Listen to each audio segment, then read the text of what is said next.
A long time ago, when the boundary between Pokemon and humans was unclear, once upon a time there was a village. One day a girl from the village went to the mountains to collect firewood. The girl found some dry dead trees deep in the mountain, so she went deeper and deeper. Before she realized it, the sun was setting and she had lost her way. Around her there were droppings from the Typhlosions, which made the girl anxious. Just then, a man appeared from the other side of the forest. His face didn't resemble anyone from the village, but he was very handsome. The man said, "You must be lost, right? I know the way down the mountain, but with your pace it would be midnight before we get there. I'll take you back tomorrow morning, so why don't you rest at my place tonight?" The girl had no choice but to agree to the man's suggestion. The man took her hand and began the walk. As evening fell, they arrived at a large cave. "This is my home. You must be hungry, right? Wait here." Saying that, the man went outside the cave. After he left, a red light shone from far away in the mountains, and there was the sound of trees swaying. Before long, the man returned carrying many red berries. He said, "Eat this, then let's sleep for the night. Even if you wake up before I do not look at my face." The next morning, when the girl woke up, the man was still asleep. She honored her promise and stayed lying down, waiting. Before long, she fell back asleep. She was awakened by the man's voice. When she looked outside, the sun was already setting. "Today we'll eat green berries. Wait here." With that, he went out of the cave. After he left, the same red light shone from far away, and the sound of trees swaying echoed once more. By the time the sun had set completely, the man returned carrying many green berries. He said, "Eat this, then let's sleep for the night. Even if you wake up before I do not look at my face." The girl expressed her concern that her family would be worried and that she wanted to go home soon. The man yawned wildly and tapped her on the head. At that moment, she completely forgot about her family and home. The two of them ate the green berries together and then fell asleep. The same routine continued with them waking up when the sun had set, the man going out to gather berries, and the two of them eating and sleeping together. Eventually, the girl realized that the man was a Typhlosion. As winter approached, the Typhlosion dug deeper into the cave and said to the girl, "Go and gather wood for firewood. Break off the branches from the higher parts of tall trees."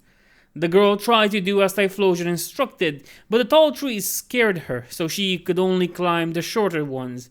When she brought back the branches, the Typhlosion said, "That won't do. If it's not from higher branches, humans will find us." When the snow began to fall, the two of them lived in the depths of the cave, mostly sleeping. There was plenty of food. Occasionally they would wake up, eat, and then go back to sleep.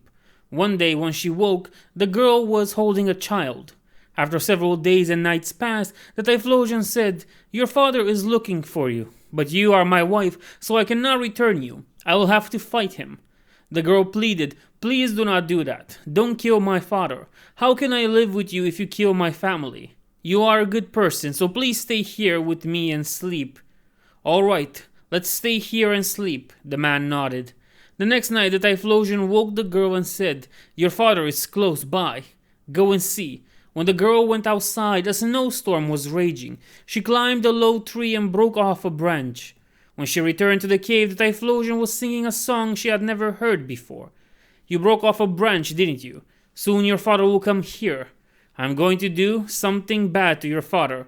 If I am killed, take my eyes, my voice, and my heart. Build a fire at the spot where I was killed and burn them. And while they burn, sing this song until the fire goes out." The girl said, "Please don't do it. Don't kill my father. If anyone is to be killed, let it be you. Goodbye. We will never meet again." With those words, the Typhlosion went outside. After a while, there was a loud noise, and when the girl looked outside, she saw her father had killed the Typhlosion. She rushed out and said to her father, "Father, you have killed my husband. I have been living with him all this time. He was my husband. Please give me my husband, the Typhlosion's eyes, voice, and heart." The girl built a fire at the place where the Typhlosion had been killed and put his eyes, voice, and heart into the flames. She sang the song the Typhlosion had taught her until the fire burned out. The girl's father built a small hut on the edge of the village for the girl and her child to live in. Eventually, spring arrived. The young men of the village often teased and tormented the girl and her child. It became worse over time, and one day they tried to drape a Typhlosion pelt over them. The girl returned home and pleaded with her parents. Please tell the villagers to stop teasing us. If they put that pelt on us, we will surely become Typhlosion. We are already half Typhlosion as it is. Despite the parents' pleas, the villagers did not listen. In fact, they found it even more amusing and eventually draped the Typhlosion pelt over the girl and her child. At that moment, they howled loudly and vanished into the depths of the forest. The two were never seen again. And so people came to understand Typhlosion are half human beings.